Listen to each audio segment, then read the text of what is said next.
tuning in. I'm Maureen Fergus, author of Princess Prue and the Ogre on the Hill, published by Owl Kids and illustrated by the marvelously talented Dinesh Mohyuddin. The idea for this story came to me a few years back. I was sitting outside trying to come up with story ideas. I still remember the feel of the warm ground under my feet. And as I sat there, I thought about how I'd never written a princess story. And I'd always thought it would be fun to write a princess story because when my daughters were little girls, they just loved princesses. The thing is, I wanted my princess and my princess story to be different. And so as I continued to think, I thought about how ogres were often in princess stories and how ogres were usually the bad guys in a princess story. And all of a sudden, shazam, like a bolt of lightning, it hit me. What about if the ogre in my princess story wasn't a bad guy at all?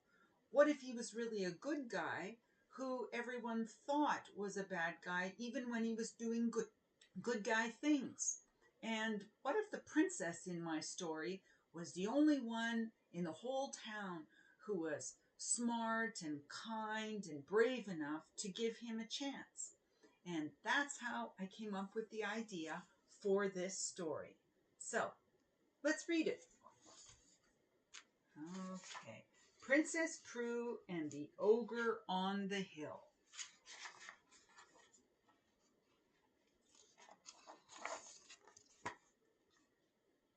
Princess Prue's life was practically perfect.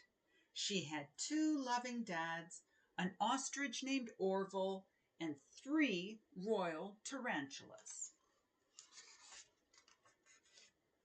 The only thing that kept Prue's life from being perfectly perfect was the ogre who'd recently moved into the house on the hill.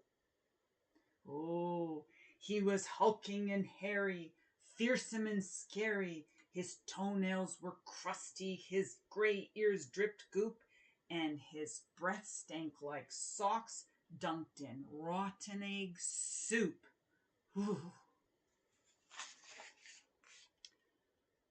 Princess Prue didn't care that the ogre had crusty toenails and goopy ears. What she did care about was that he ruined her royal rock band rehearsals, her weekly tickle tag games, and even the royal hide and go seek tournament. The day the ogre attacked the castle, Princess Prue began to wonder if perhaps he wasn't just lonely. Because look, it doesn't really look like he's attacking the castle, does it? Looks more like he's bringing her a bouquet of flowers. So she asked her dad if she could throw him a welcome to the kingdom party. Absolutely not, cried King Carl. Everyone knows that ogres hate seeing people have fun. Maybe everyone is wrong, said Princess Prue.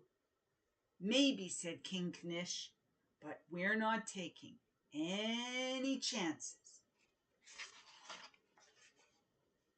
At first, Princess Prue assumed that her dads were being their usual overprotective selves.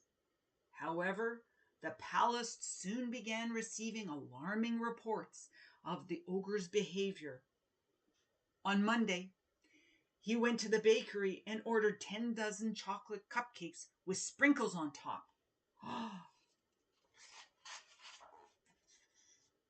On Tuesday, he went to the grocery store and filled his cart with potato chips, ice cream, and soda.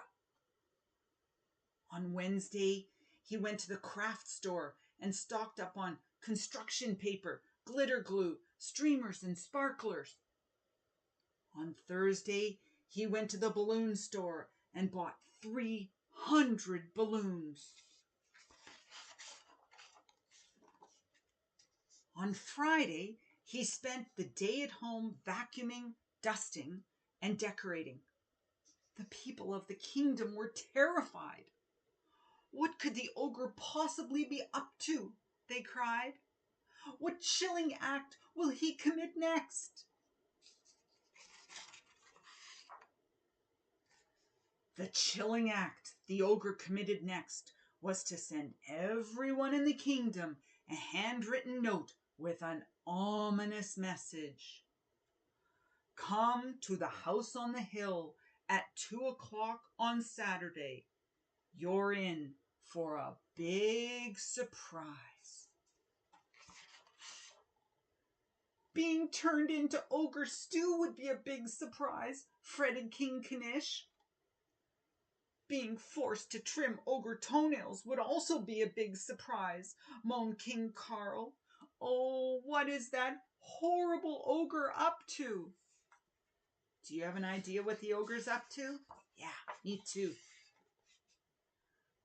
Princess Prue had a pretty good idea what the ogre was up to, and that is why, shortly before 2 o'clock on Saturday, she put on her fanciest outfit, whistled for her ostrich, Orville, and headed up to the house on the hill. Her dads and all the people of the kingdom ran after her. Don't do it, shouted the people of the kingdom. It's a trick, warned King Carl. It's a trap, wailed King Knish. Actually, said Princess Prue as Orville bounded up to the ogre's front porch, I think it's a party. Leaping off Orville, Princess Prue bravely stepped forward and knocked on the door.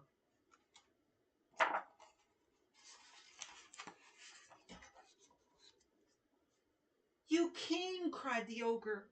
I wasn't sure you would, because everyone says that princesses don't like ogres. But that isn't true, is it? No, said Princess Prue, it isn't. Princess Prue, her royal parents, Orville the ostrich, the people of the kingdom, and the ogre named Augie spent the afternoon playing ogre games, making ogre crafts, and eating ogrelicious cupcakes. It was the best party any of them had ever attended.